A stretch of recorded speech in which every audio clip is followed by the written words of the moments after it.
কাপ্তান গলার ডিজাইনটি তৈরি করে দেখাবো। তো দেখুন কিভাবে আমি কাপ্তান গলাটি তৈরি করি। এখানে কলারের জন্য চিকন বক্রম লাগবে। তো এখন আমি শোল্ডারটাকে জয়েন্ট করে দিচ্ছি। তো এভাবেই ধরে দুটো পাশের শোল্ডারই আমি জয়েন করব। এখানে আমি অবশ্যই ডাবল স্টিচ দিব। তো আমি এখন সিঙ্গেল স্টিচ দিয়ে শেয়ার করলাম। আমি ডাবল স্টিচ দিয়েছি। এখন আমি এভাবেই ধরে কাপ্তান গলার মাপটা নেব। তো কত ইঞ্চি আমার বক্রম লাগবে সেই মাপটা আমি নিয়ে নেব। তো এখানে আমি 2 ইঞ্চি বাড়তি নিলাম, 19 ইঞ্চি নিলাম। এখন আমি সেই মাপটা নিয়ে বক্রমটাকে কাটিং করে দিব। তো এখানে আমি 19 ইঞ্চি ডাবল ভাঁজ করে কাটিংটা করে নিলাম বক্রমটাকে। তো বক্রমটা কাটিং করে এখন একটা কাপড়ের সাহায্যে বক্রমটাকে মুড়িয়ে সেলাই করে নেব। তো মুড়িয়ে সেলাই করবেন, এভাবেই ধরে বক্রমের কিনার ঘেঁষে সেলাইটা দিবেন, তাহলে ফিনিশিংটা সুন্দর হবে। তো আমি ধীরে সুস্থে কাজটা করে আপনাদের মাঝে শেয়ার করলাম। আপনারাও দেখে দেখে এরকমভাবে সুন্দর একটা গলা তৈরি করতে পারবেন। আঁকাবাঁকা কাপড়গুলোকে কাটিং করে নিয়েছি। তো কাটিং করে নিয়ে এখন আমি বডির পার্টের সাথে সেই গলার বক্রমটা জয়েন্ট করব। তো নিচে আমি একটা লেস জয়েন্ট করেছি। তো দেখুন কেমন হয়েছে। লেসটা দিলে আর অনেক সুন্দর হয়। তো এখন এভাবেই ধরে সোজা করে সেলাই করবেন। কাপ্তান গলা অনেক ইজি একটা গলার ডিজাইন, আমার খুব ভালো লেগেছে।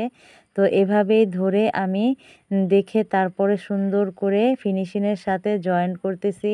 ধীরে সুস্থে কাজ করবেন, তাহলে জয়েন্টটা খুব সুন্দর হবে। তো এভাবেই ধরে ধরে আপনারা চেষ্টা করবেন যাতে সুন্দরভাবে ফিনিশিংয়ের সাথে কাজটা করতে। সেলাই কাজ হচ্ছেও এটাও একটা আর্টের মতো, যা যতটুকু সময় দিবেন ততই সুন্দর হবে। তো যত সময় দিয়ে কাজ করবেন ততই ফিনিশিং সুন্দর হবে।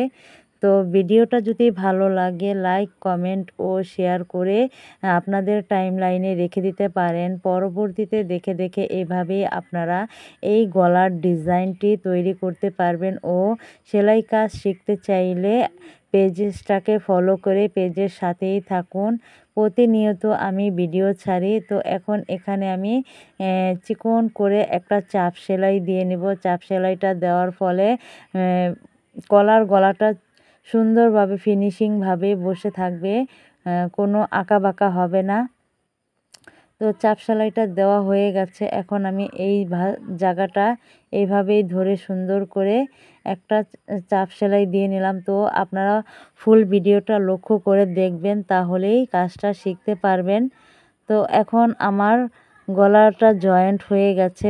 নিচের অংশে আমার একটা কাপড় জয়েন্ট করা লাগবে, সেজন্য 6.5 ইঞ্চিতে আমি একটা মার্কিং করে নিলাম। তো 6.5 ইঞ্চিতে মার্কিং করলাম। আপনারা আপনাদের চয়েস মতো মার্কিং করে নিতে পারেন। একটা পিনের সাহায্যে আটকিয়ে এখন আমি এক সাইড চাপ সেলাইটা দিয়ে আটকিয়ে নিচ্ছি, যাতে কোনোভাবে নড়াচড়া না করে, সেজন্য পিন দিয়ে আটকিয়ে নিলাম। তো এখানে ডাবল স্টিচ দিয়ে দিয়েছি। আর ডাবল স্টিচ দেওয়ার পরে অপর পাশে আমি এভাবেই ধরে দেখে দেখে আমি আবারও জয়েন্ট করে চাপ সেলাইটা দিয়ে নিয়েছি, যাতে গলার ফিনিশিংটা আরও সুন্দর হয়। তো প্রতিনিয়ত ভিডিও দেখতে চাইলে ও কোনো প্রবলেম থাকলে কমেন্টে জানাতে পারেন। ধন্যবাদ সবাই।